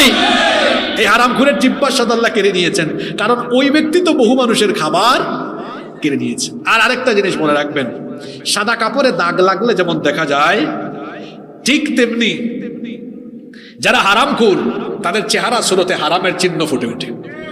এটা মনে রাখবেন। সাদা কাপড়ের দাগ, ওই দেখেন পোকা একটা পড়ছে, দেখা যাচ্ছে, আমি সরাই দিলাম। সাদা কাপড়ে পোকা পড়লেও ওই দেখেন দেখা যায়। ঠিক তেমনি ভাবে হারাম যখন কেউ খায়, এটা তার শরীরের মধ্যে হারামের চিহ্ন প্রস্ফুটিত হয়। আপনারা দেখবেন আমাদের সমাজে অনেক লোক আছে অল্প পয়সা ইনকাম করে, হারাম খায় না, কালো চেহারা হলেও চেহারায় আলো দেখা যায়, মায়া লাগে তাকালে। অনেক হারামখোর আছে, হারাম পয়সায় উপার্জন করে সম্পদশালী হয়েছে, এসি গাড়িতে, এসি বাড়িতে চড়ে, তারপরেও জনগণের সামনে এসে যখন দাঁড়ায়, এর চেহারা দেখলে দেখতে কেন জানি চোরের মতো লাগে। এরকম আছে না নাই? হারাম খাওয়া যাবে না, হারামে কোনো আরাম নাই, হারামে গজব আর গজব। হারাম যখন খাবেন, দুনিয়াবি গজব, বালা মুসিবত, বিপদ আপদ, রোগ বালাই আসবে। একটা ঘটনা মনে পড়লো, বলবো? এই গত 2 মাস আগে আমি সৌদি আরব গেলাম। আর সৌদি আরব তো গেলে আপনাদের এলাকার লোকজন পাগলের মতো খেদমত করে। এই লোহাগাড়া, সাতকানিয়া, ঈদগাঁও, কক্সবাজার, চকরিয়া এই অঞ্চলের মানুষ পাগল। এরা আলেমুল আমাকে মহব্বত করে। এই দক্ষিণ চট্টগ্রাম, কক্সবাজার, এই গোটা চট্টগ্রাম মাটি হলো ইসলাম প্রিয় মানুষের ঘাঁটি। তো এক ভাই হোটেলের লবিতে আসছে দেখা করতে। কথায় কথায় গল্প করতে করতে এই হালাল হারামের বিষয় আসছে। এটা বাস্তবিক একটা ঘটনা, শিক্ষণীয় জন্য শোনাচ্ছি। এই ভাই বলতেছে, হুজুর একবার আমার কফিলকে $3000 মেরে দিয়ে 3000 রিয়াল মেরে দিয়েছি। 3000 টাকার না, 3000। আমার কফিল টেরও পায় নাই। আমি তো খুব খুশি। 3000 রিয়াল মানে কি? প্রায় 1 লক্ষ টাকার সমান। আমি এই টাকা নিয়ে বাসায় আসছি। এর মধ্যে বাংলাদেশ থেকে ফোন আসছে, আমার বাবা মারাত্মক অসুস্থ হয়ে হাসপাতালে গিয়েছেন, এক্ষুনি এমন কিছু অপারেশন আর এমন কিছু টেস্ট লাগবে, টাকা এই মুহূর্তে 3 লক্ষ পাঠাইতে হবে। মনে বলে বললাম, মারলাম 1 লাখ আর গজব পড়ছে কয় লাখ? জোরে বলেন, গজব পড়ছে কয় লাখ? দ্বিগুণ বেশি। শোনেন, যারা মানুষের উপর জুলুম করবে, যারা হারাম খাবে, হারাম পন্থায় উপার্জন করবে, আল্লাহ এমন এমন গজব দিবেন, হারামে যা পাবে তার চেয়ে বহুগুণ বেশি গজব তার উপর দিয়ে চলে আসবে। এই জন্য হারাম খাওয়া যাবে। আজকে কয়টা গুনার কথা বলছি? এই 5টা গুনাহ আমার সমাজে আছে না নাই? 5টাই আছে। বাস্তবিক ওয়াজ একদম 5টাই আছে। 1 নম্বর, সবাই বলেন, আবার বলেন, জুড়ে বলেন। 2 নম্বর, পিতা মাতাকে কষ্ট আমরা দিব না ইনশাআল্লাহ। 3, কোনো মুসলমানের মান সম্মান নষ্ট করা। 4, জিনা ব্যভিচারে মত্ত হওয়া। যুবক ভাইয়েরা, বয়স হলে বিয়ে করে ফেলবো, কিন্তু জিনা করা যাবে না। 5 নাম্বার, হারাম খাওয়া যাবে না। এই 5টা পাপ আমার সমাজে চলমান। এই 5টা পাপ থেকে নিজেদেরকে বাঁচায় ফেললে আমার তো মনে হয় এই যে 5 নাম্বারটা যদি আমরা খালি আমল করতে পারি, এই 5 নাম্বারটা আমল করলে হয়েছে। হারাম খাওয়া ছেড়ে দিতে পারলে আমাদের জীবন বদলে যাবে আর আমাদের দেশও বদলে যাবে। শুনেন, 54 বছর ধরে আমাদের দেশ বদলায় না কেন জানেন? এত বড় গণ অভ্যুত্থানের পরে এই দেশটা এখনো বদলাইতেছে না কেন? কারণ এই দেশে হারামখোরের সংখ্যা বেশি। কিসের সংখ্যা বেশি? এই দেশে ভালো মানুষের অভাব। শেষ কথা বলে যাই চট্টলাবাসী, শুনেন, রাস্তার মধ্যে একজন ড্রাইভার যখন গাড়ি চালায়, প্যাসেঞ্জারের চেয়ে ড্রাইভার গুরুত্বপূর্ণ। একটা গাড়িতে যদি সব প্যাসেঞ্জার গাঁজা খেয়ে ফেলে আর ড্রাইভার যদি গাঁজা না খায়, তাহলে গাড়িটা রাস্তায় থাকবে, কারণ ড্রাইভার ঠিক আছে। আর প্যাসেঞ্জার কেউ গাঁজা খায় নাই, কিন্তু গাঁজা খাইছে ড্রাইভার, এই গাড়িটা রাস্তায় থাকবে? কোথায় চলে যাবে? খালে পড়বে। এই উদাহরণটা কেন দিয়েছি? একটা গাড়িকে সঠিকভাবে চালানোর জন্য যেমন যোগ্য ড্রাইভার দরকার, একটা জাতিকে সঠিক পথে পরিচালনার জন্য যোগ্য এবং সৎ নেতৃত্ব দরকার। এই বাংলাদেশে এই জিনিসটার অভাব আছে। যারই আমরা সুযোগ দেই, হে খালি চুরি করে। ঠিক না বে ঠিক? আচ্ছা, আমার চাচা জানরা বলেন, বাবারা আপনাদের অভিজ্ঞতা অনেক বেশি, বাবা আপনারা বলেন, আপনারা দেখছেন বেশি, আমাদের বয়স তো কম। আপনারা বলেন তো বাবা জানরা, এই যে 54টা বছর ধরে দেশটা স্বাধীন হয়েছে, হ্যাঁ, আমরা যারাই দেই, হে কি করে? খালি খায়, খালি চুরি করে। বদলাইতেছে না আমাদের দেশ।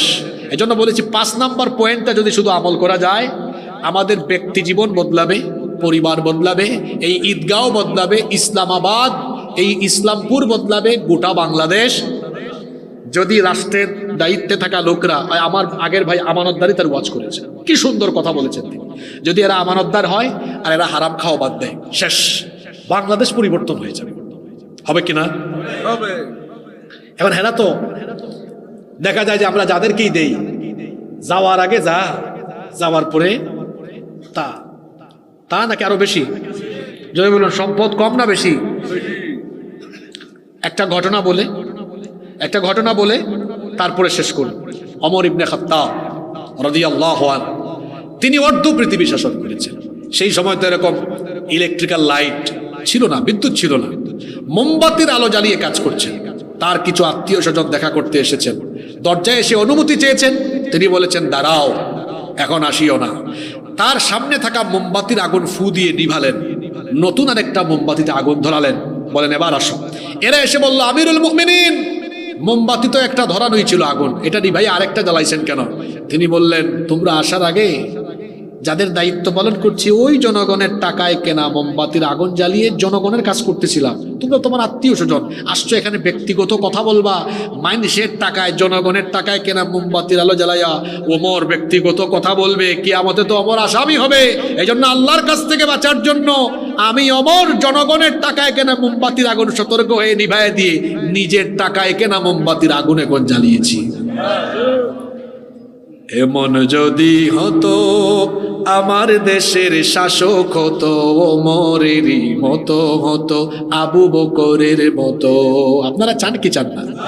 এমন যদি হতো আমাদের নেতা হতো ওমরেরই মতো হতো, আবু বকরের মতো। জনগণের খোঁজ খবর নিত রাত দুপুরে, ঘুরে ঘুরে দেখতো কি কেউ আছে অনাহারে। আমার দেশের কৃষক শ্রমিক বঞ্চিত হতো না, আমার দেশের মা বোনেরা লাঞ্ছিত হতো না। গরিব দুঃখী ভুখা নাঙা নাহি পাওয়া যেত, যদি আমাদের নেতা হতো ওমরেরই মতো হতো, আবু বকরের মতো।